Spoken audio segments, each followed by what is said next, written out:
타투는 하면 안 되나요? 타투를 하면 안 되는 이유가 옛날에는 우상을 숭배하는 행위였기 때문이라고 들었는데 지금은 그냥 미용적인 것, 자신에게 의미 있는 것, 예를 들면 결혼반지, 십자가 이런 걸 새기는 거잖아요. 중심이 무엇인지가 중요한 것 아닌가요? 눈썹 문신도 하면 안 되나요?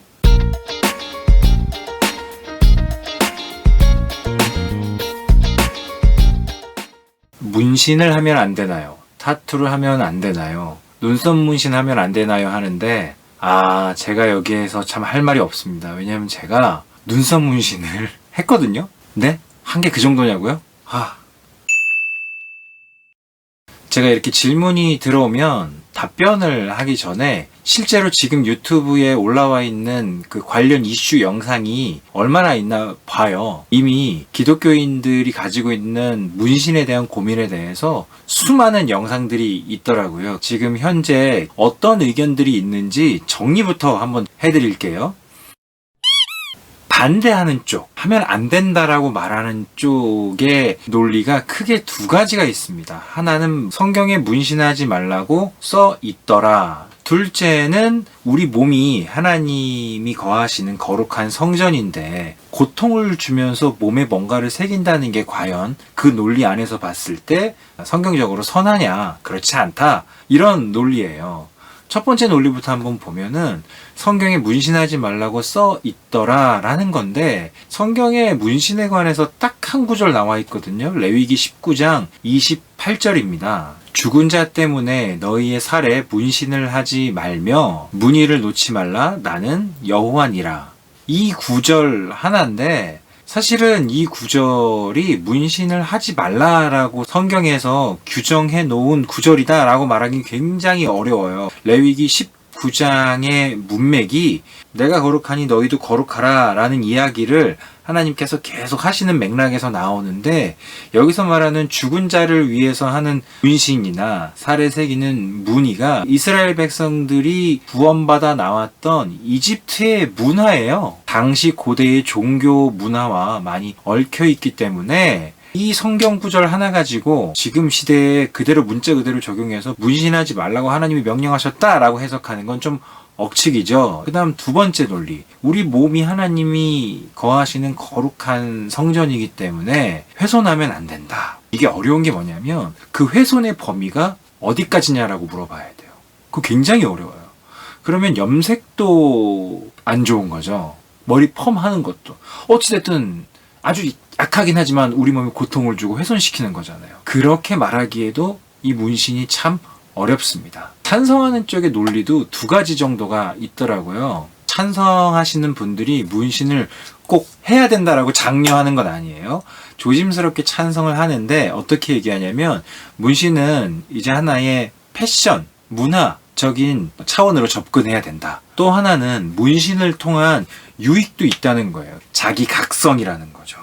예를 들어 어떤 분은 평소에 기도를 잘 못하는데 손에 이렇게 조그맣게 십자가 문신을 한 거예요. 그래서 그걸 볼 때마다 내가 하나님께 기도해야지. 또 어떤 분들은 팔뚝에다가 말씀을 새겨 놓잖아요. 내가 이 말씀을 보면서 항상 기억해야지.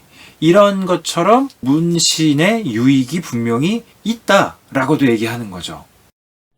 결론을 말씀드리자면 기독교인이 문신을 하는 것에 대해서 옳다 그르다 답은 없습니다. 선하다 악하다도 절대적인 하나의 기준을 세워서 이야기하기도 굉장히 어렵습니다. 다른 분들이 얘기하는 것과 비슷한 답을 저도 얘기할 수밖에 없는데요. 그걸 왜 하는지 의도가 가장 중요해질 수밖에 없습니다. 행위 자체로 이게 좋다 나쁘다가 명확하게 판단될 수 없는 것들은 결국에는 마음에서 그 행동을 했던 본질적인 이유, 그게 중요해질 수밖에 없죠. 내가 그 문신을 왜 하려고 하는가를 생각해 보지 않을 수가 없어요. 저의 개인적 결론은 저는 하지 말라고는 말 안 해요. 명확한 성경적 근거는 사실 없으니까. 그럼 추천하냐? 추천하지도 않죠. 몸에 고통을 주면서까지 그렇게 우리에게 신앙적인 유익이 있고 여러 가지 선택의 갈래가 있을 때 최우선적으로 선택할 만한 좋은 일이냐라고 물었을 때 저는 동의할 수 없기 때문에 문신을 반대하진 않지만 그렇다고 추천하지도 않습니다. 그런데 저는 그리스도인이 문신을 해도 되냐 안 되냐라는 논의가 자꾸 나오는 그 패턴에서 뭔가 한 가지 하고 싶은 얘기가 있어요. 이 얘기를 한번 잘 들어주세요. 대체로 이런 이슈가 생겼을 때 명확한 성경적인 근거가 없고 문화적 차원에서 논의되는 흐름으로 흘러갈 경우 결국 문화적 대세의 흐름에 우리 기독교가 잠식되는 현상을 계속 보이고 있다는 게 저는 안타까워요.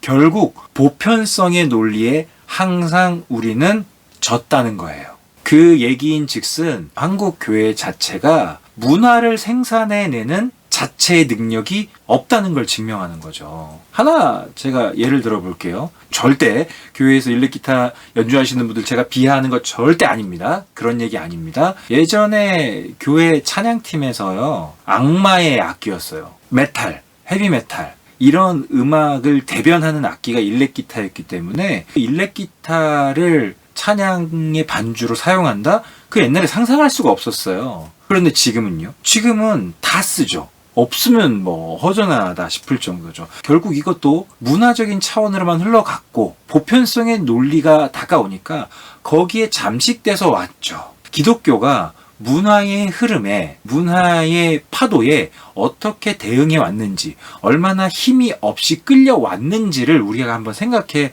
봐야 된다는 거예요. 그러면서 자꾸 이걸 해도 되냐 안 되냐 거기 성경적 근거가 있냐 없냐 이 정도의 수준밖에 안 된다면 우리 기독교가 선도할 수 있는 문화는 아무것도 없다는 거죠. 그렇다면 우리 기독교는 패션에 대해서 몸에 무언가를 그리는 거에 대해서 어떤 성숙한 기준을 가지고 접근하고 좋은 대안을 제시할 수 있을 것이냐 우리가 그런 고민을 해야 된다고 저는 생각합니다. 감사합니다.